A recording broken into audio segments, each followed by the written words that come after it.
Bonjour, aujourd'hui je vais vous parler de ça.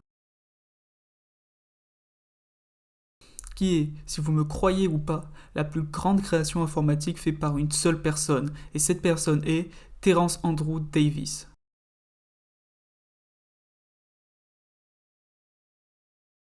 Donc, Terence Andrew Davis est né en décembre 1969 à West Allis, dans le Wisconsin, aux États-Unis. Il sera ensuite baptisé à l'église catholique de Saint-Léonard à Muskego le 4 janvier 1970. Il sera reconnu comme un enfant très intelligent au point d'intégrer une école spécialisée pour enfants surdoués. À l'adolescence, il apprendra la programmation sur l'Apple II que lui ont offert ses parents. En 1990, Terry excelle dans ses études d'ingénierie électrique et sera employé comme stagiaire dans l'entreprise Ticketmaster. C'est à cette période qu'il commencera à être passionné par la création d'OS et commencera TPM-OS, qui est la première version de ce qu'on connaîtra plus tard sous le nom de Temple OS. Ok stop, c'est quoi un OS ? Un OS c'est d'abord un kernel, et un kernel, pour faire simple, c'est tout ce qui fait en sorte que les composants de ton ordinateur communiquent facilement, que ça soit les périphériques, ta RAM, ton processeur, ta carte graphique, etc., etc. Puis si tu ajoutes une interface, quelques apps, bim, tu as un OS. Tu en connais sûrement plusieurs comme Windows, macOS, Linux, SteamOS, et oui, promis, un jour on va parler de Steam, promis. Mais pour créer un OS, il faut déjà des connaissances colossales en électronique, déjà de une, mais de deux, quand on regarde les crédits de TempleOS, bien il n'y a pas de mention de Python, JavaScript ou d'HTML. En bref, il n'y a pas de langage de programmation, pas d'encodeur. L'encodeur Kazako, l'encodeur c'est le traducteur qui fait passer du langage machine, donc ça, au langage de programmation, comme ça. Et ça rajoute quelque chose, ça veut dire qu'il ne peut s'aider de aucun programme open source trouvé sur internet. Mais en réalité, il n'y a même pas de langage machine, ce qui veut dire qu'il est parti du code binaire, donc des 0 et des 1. Si on doit imaginer la situation, c'est comme si Terry avait décidé de construire un building jusqu'à creuser la pierre. Mais pour creuser la pierre, il faut une pioche qu'il faut fabriquer. Mais pour fabriquer une pioche, il faut un manche, donc du bois, donc une hache qu'il faut aussi fabriquer, etc., etc. Et là, une question se pose sur la table. Comment un homme seul a pu faire cela ? Comment un homme sain d'esprit a pu faire ça ? Milieu d'année 1996. Ça fait déjà plusieurs temps que Terry est suivi par des hommes en noir, sûrement car il a déjà travaillé sur des systèmes de contrôle par ordinateur. Il décide donc de s'enfuir avec sa voiture le plus loin possible. Mais dans le désert de Marfa, au Texas, il commence à entendre son autoradio grésil, puis des chuchotements se font entendre. Une seule explication. Ils l'ont retrouvé sûrement avec un tracker dans la voiture. Pas le choix, il faut continuer à pied. Un policier s'arrête et le fait monter à l'arrière de sa voiture. Il roule, commence à accélérer. Mais attends un peu, sûr et certain il est de mèche avec la CIA. Terry saute de la voiture en marche et se casse la clavicule. Il est assommé par la douleur, le policier le fait re-rentrer dans la voiture et l'emmène à l'hôpital. Quelques heures plus tard, il se réveille à l'hôpital et entend les médecins. Il y a un artefact sur la radiographie.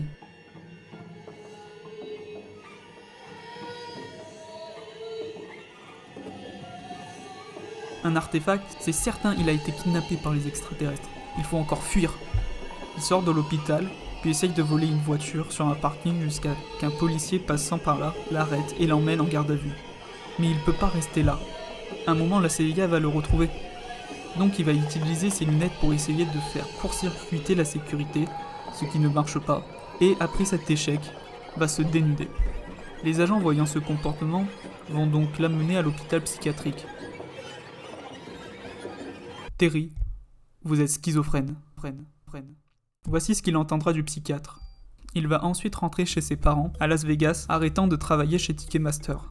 Puis il va retourner dans son appartement en Arizona pour fonder son entreprise AR, où il va travailler sur une fraiseuse à 3 axes et continuer à travailler pendant son temps libre sur TMP-OS, le renommant OPI, mais son projet s'écroulera car le prototype de la fraiseuse brûlera dans un incendie. En manque de stabilité et d'argent, il retournera de nouveau chez ses parents. Pendant cette période, Terry a ce qu'il appelle des crises maniaques tous les 6 mois et commence à entendre Dieu lui ordonner de construire le 3e temple de Jérusalem sous la forme d'un OS pour pouvoir communiquer avec lui. Partons maintenant en 2008 où Terry va créer un compte Reddit sous le nouveau nom de son OS, Los OS. Sur Reddit, il va parler de religion et essayer de faire connaître Los OS. Comme ça ne marche pas, il va donc aller le publier sur OSDev, un site spécialisé sur les OS. Il va recevoir des commentaires de personnes intriguées et d'autres rencontrant des soucis avec le téléchargement de l'OS, ou lui donnant des conseils, mais Terry va en retour les mépriser. La première chose que j'ai faite est d'écrire un assembleur et un compilateur pour être indépendant. Il m'a fallu 1 an pour arriver là. Vous travaillez probablement à temps partiel. Je suis chez moi depuis 5 ans à temps plein. Pour faire connaître son OS, Terry va tester une nouvelle approche en créant des vidéos YouTube. Il va aussi faire de la pub sur Twitter, mais encore un échec. Et là, il y a 2 types de personnes qui s'intéressent à lui. Les premiers, des gens curieux qui sont intrigués par son travail, et le reste. Messieurs, voici Lost OS. La définition de ton OS, c'est un morceau de merde. Car oui, le problème de Terry, c'est qu'il a construit son building de zéro, oui, mais il a construit en plein milieu du désert. Car en 2008-2009, on avait déjà Windows XP depuis 7 ans, et Windows Vista venait de sortir. Personne n'en veut de son truc. Je tiens à préciser que pour l'instant, personne n'est au courant de sa schizophrénie, mais que le secret est de moins en moins bien gardé. En 2012, quelqu'un qui suivait le projet depuis longtemps créa ce flux sur le forum MetaFilter, sous le nom de le système d'exploitation pour les champs de Dieu. LostOS est un système d'exploitation écrit par un schizophrène programmateur, qui est une analyse exacte de sa psyché. Une autre personne, plus précise encore, dira « Surpris que vous n'avez pas mentionné son Hacker News, ses commentaires et ses profils. En fait, je suis descendu dans ce terrier de lapin avec cela il y a quelques années et j'ai été surpris qu'il n'y ait pas plus de discussion sur les aspects techniques, sur ce qu'il essayait de faire, de parler, car il est largement impossible de le distinguer d'un million d'autres projets geek fous. Malheureusement, il fait éruption dans les discours avec des théories du complot incohérentes et des tirades interminables sans rapport avec le fil principal. Je suis triste pour lui, j'ai de la famille et des amis qui agissent de la même façon. Quoi qu'il ait fait, il mérite d'être discuté. Mais quand il déraille dans les théories du complot folles et des attaques personnelles, il est difficile d'aller de l'avant. Le gars a été banni sur Hacker News pendant des années, mais il y a aussi quelques personnes qui ont osé critiquer Paul Graham, donc je finis par tomber sur ses commentaires de temps en temps. En lisant des liens commentaires morts, et finalement, je me sens triste qu'il n'ait pas d'exutoire plus réceptif pour sa folie. Et Terry répondra comme Terry. Si vous avez vu l'obscurcissement et le sabotage que j'ai vu sur OSDev et ailleurs, vous savez que la CIA ne veut absolument pas d'autre système d'exploitation. Ce sans porte dérobé ni suivi. Frapper la tête dit de. Le démarrage sécurisé et la fin de tout système d'exploitation alternative, j'ai raté ma chance à cause de la CIA. Dieu dit: hâte-toi, ô Dieu, de me délivrer, hâte-toi de m'aider, Seigneur, que ceux qui cherchent mon âme soient honteux et confondus, qu'ils se retrouvent et qu'ils soient confondus ceux qu'ils désirent mon malheur, qu'ils soient renvoyés en récompense de leur honte en disant: ah ah, que tous ceux qui te cherchent se réjouissent et se réjouissent en toi, et que ceux qui aiment ton salut disent sans cesse que Dieu soit glorifié. Mais moi je suis pauvre et nécessiteux, hâte-toi de me rejoindre. Ô Dieu, tu es mon secours et mon libérateur éternel, ne t'attarde pas.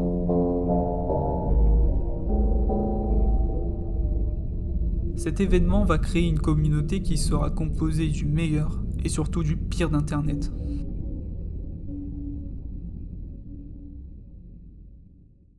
À un moment, Terry se dit au mieux d'arpenter tous les forums du monde, il va créer son blog, ce qui va donner templeos.org, un site qui permettra de publier ses mises à jour, ses idées et les coups de gueule de Terry, qui sera agrémenté de tout ce qu'il faisait déjà sur les autres sites, comme aussi des choses plus banales comme le 27 septembre 2013, après avoir publié plusieurs poèmes, il dira « Je me suis amusé aujourd'hui ».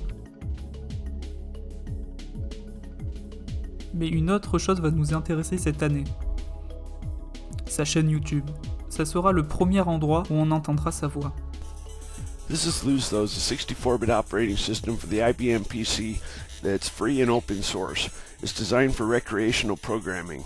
En 2013, Lost OS, qui était déjà devenu Sparrow OS en 2012, deviendra enfin officiellement Temple OS. L'aboutissement d'une vie. Il lancera plusieurs séries de vidéos, d'abord un tour global de son OS, puis les hymnes de Dieu qui sont des vidéos où il crée de la musique sur son OS.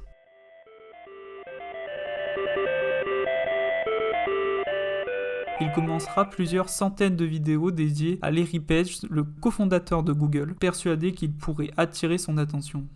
Okay, this is Temple OS. I'm going to give you a guided tour. Let's see. So this is for Larry Page.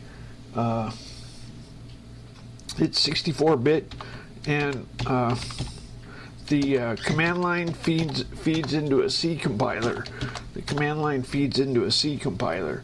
So, actually, it's Holy C, but we're going to make a function at the command line. It's a little bit like a Commodore 64 was the inspiration, sort of. I mean, in terms of... Si vous posez la question de ce que l'on entend en fond, c'est Perceval, son oiseau de compagnie. Mais ce n'est pas le seul animal qu'il apprécie, car il aime aussi les éléphants, qui ajoute à son OS. I like elephants and God likes elephants. Here's a realistic elephant. Mais ce qui va nous intéresser est son gameplay sur After Egypt, le jeu qui nous permet de parler à Dieu lui-même. This is After Egypt in Action, episode 27, and I'm your host, Terry Davis.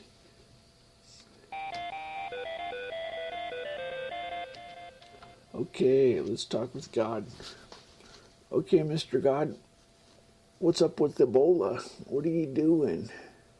Quand il fait ses épisodes, il ne fait aucun montage. Ce qu'il fait, qu'on a les moments où son discours peut dévier en délire de persécution par la CIA ou en insulte raciste. Oh God, I hate those fuckers. A computer scientist would laugh at them, but I'm in a fucking prison and it's only the goddamn shrinkers who I can't talk out of this prison. It's the goddamn shrinkers who think it's the brain. God damn it, they are retarded fucking niggers. Pause. Je tiens à préciser que même si ce n'est pas tolérable de telles insultes, qu'à cause de sa schizophrénie, il n'est pas forcément conscient de tout ce qu'il dit en permanence et de l'impact de ses mots. Ces vidéos augmenteront sa notoriété, ce qui lui offrira une interview de Vice où on apprendra qu'il carbure au café car il n'est pas sur un cycle de 24 heures comme nous, mais de 48 heures. Il travaille 36 heures pour des nuits de 12 heures et va être aussi à la une d'un journal allemand en 2015, ce qui lui donnera la reconnaissance qu'il n'a jamais eue auparavant. I just wanted to share some Temple OS news. Last week we had a really big article feature in a German newspaper, and I've had about 700 downloads over the past week. That's really good. C'est aussi à ce moment qu'il allumera la webcam, ce qui le poussera en 2016 à commencer le live stream et avoir une proximité supplémentaire avec le public, ce qui attirera des personnes, le transformant en véritable logo, le poussant doucement à sa chute. Terry, pendant ses lives, n'interagit pas avec son chat et agit comme s'il y était regardé par personne. Mais la chose qui change, et par rapport à ses vidéos YouTube, ses lives ne se concentrent pas que sur son travail, mais aussi sur le reste de son bureau. On peut le voir regarder des dossiers et se balader sur ses réseaux sociaux comme Twitter et Reddit. Il va aussi sur des forums, y compris osdev.org. Il ira aussi sur YouTube regarder des vidéos.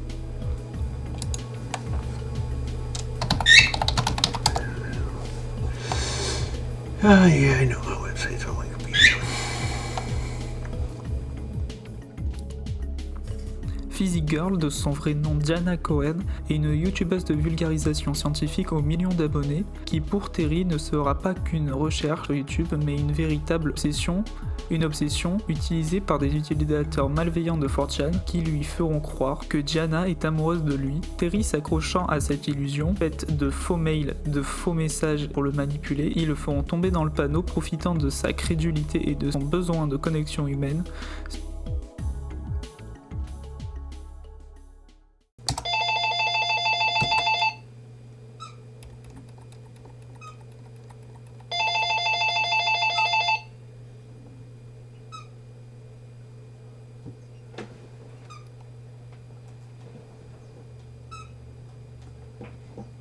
Plus tard, son téléphone sonne, ce qui perturbera Terry et décidera de ne pas répondre. Il recevra de plus en plus d'appels, finissant par un appel toutes les 5 minutes pendant 1 heure de live.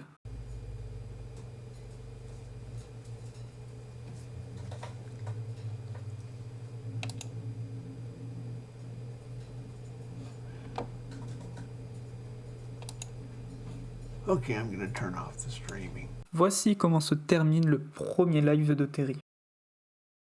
2 jours plus tard, Terry relancera un live, ce qui deviendra une habitude. Je pense ne pas avoir besoin à préciser, vu le personnage, que ces lives ne correspondent à aucun planning prédéfini, car comparé au streamer lambda, qui a des heures et des jours fixes, Terry, qui live tous les jours, peut commencer un live à 3h du mat pendant 30 minutes, puis faire un live 5 heures plus tard, pour ensuite l'arrêter, puis relancer un live 5 minutes plus tard.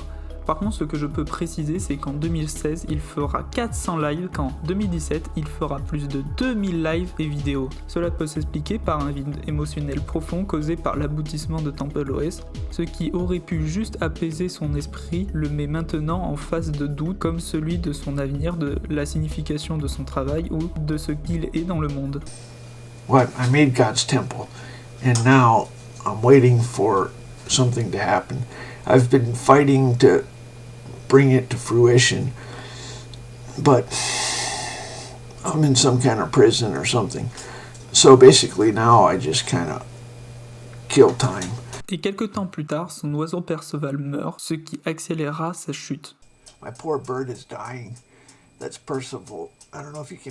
Après cet événement, les viewers vont appeler Terry sur son téléphone plus en plus fréquemment, et même si on les entend pas, on remarque par rapport à la réaction de Terry que ça doit être juste pour poser des questions pas très approfondies sur TempleOS ou juste des appels pour passer sur des lives, même si parfois cela peut créer des moments pépites.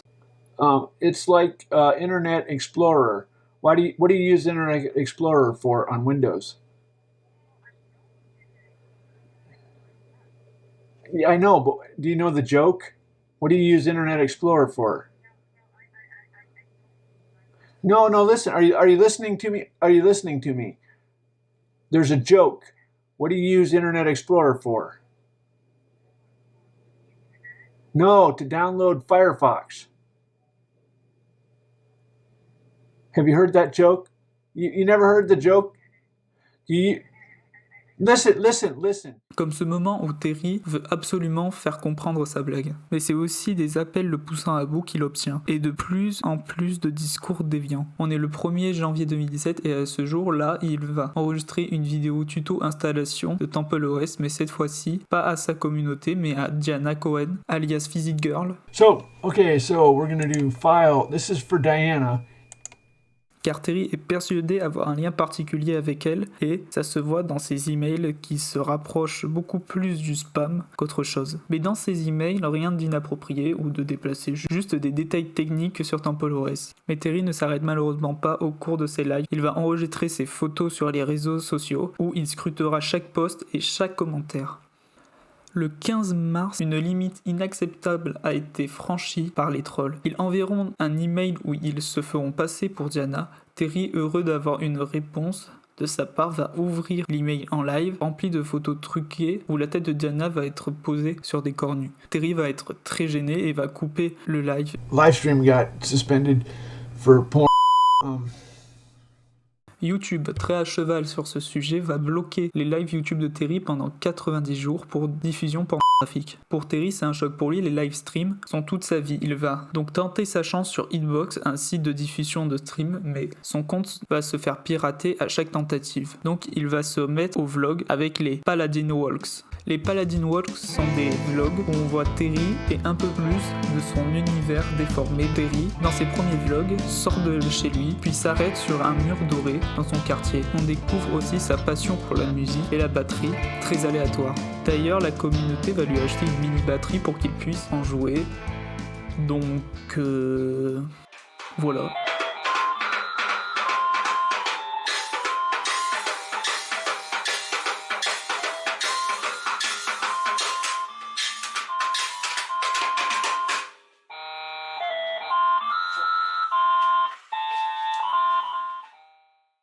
Et sa cuisine qui est à 2 doigts de me faire vriller. There's not very much. Oh, I'm gonna get some more.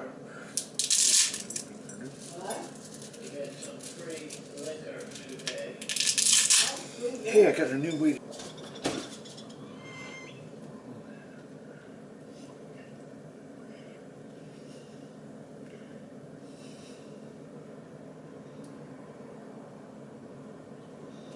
et son amour pour la danse.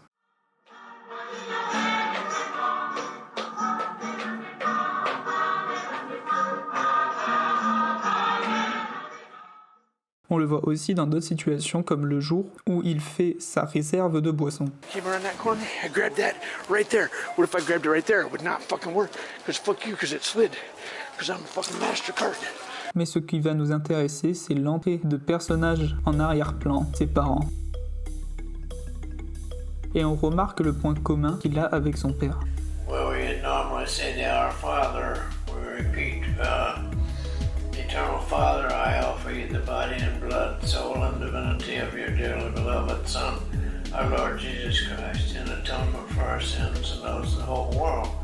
Son père ne comprend pas vraiment le monde de son fils, mais on peut ressentir de l'affection entre eux. Pour la mère de Terry, c'est plus compliqué entre eux car elle est atteinte d'Alzheimer. De nouvelles vidéos font leur apparition sur la chaîne de Terry, des vidéos sous le nom de Drunk and Gain, qui montrent la tombée dans l'alcoolisme de Terry. Au début, il semble légèrement éméché, puis à la fin, même pas vraiment conscient.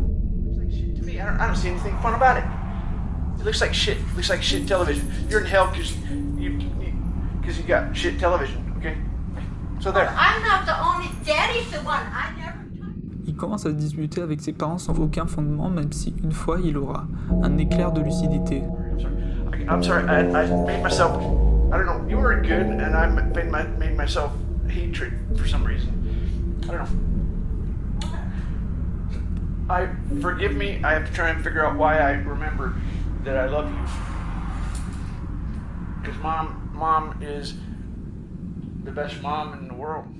Ce n'est pas la première fois que cela lui arrive, car une fois il aura eu ce même éclair de lucidité en parlant de son oiseau. So, who am I talking to? I don't know. What's reality? I don't know. You just have to, when my bird was looking at my computer monitor, I thought, whoa, that bird has no idea what he's looking at. And yet, what does the bird do? Does he panic? No, he can't really panic. He just does the best he can. Is he able to live in a world where he's so ignorant? Well, he doesn't really have a choice. Yeah, he can kind of live. It's usually the bird's okay, even though he doesn't understand the world. And he can kind of learn what's safe and what's dangerous. So that's where I've been living. I think, if I had to guess, I think I'm in a mental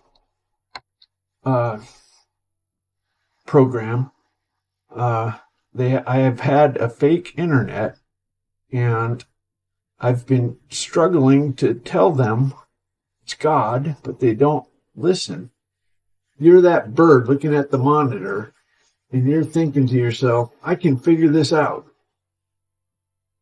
And, maybe you have some bird ideas that are, maybe that's the best.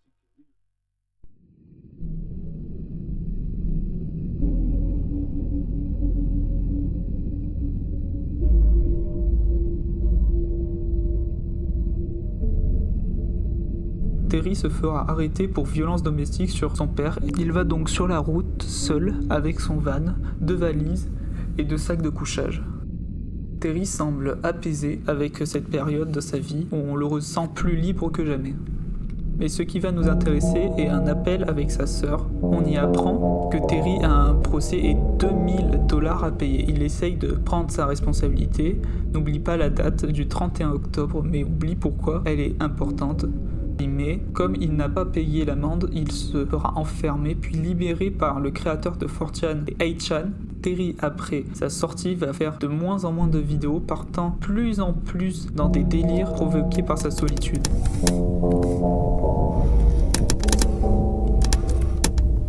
On fait un bond dans le temps à plus tard, dans l'ambiance grise et urbaine de Portland, loin des couleurs du Nevada. Sa santé mentale est au plus bas, mais des fois, quand des gens le reconnaissent et lui parlent de code avec passion, on revoit un brin de bonheur et beaucoup de passion.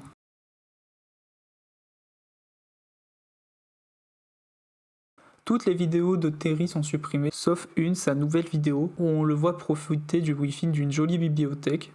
Les oiseaux chantent, il fait beau. Terry explique qu'il a trouvé un nouveau moyen pour se purifier et qu'il a supprimé ses anciennes vidéos pour ne pas salir Internet de sa présence, et finira sa vidéo par Well, it's good to be king.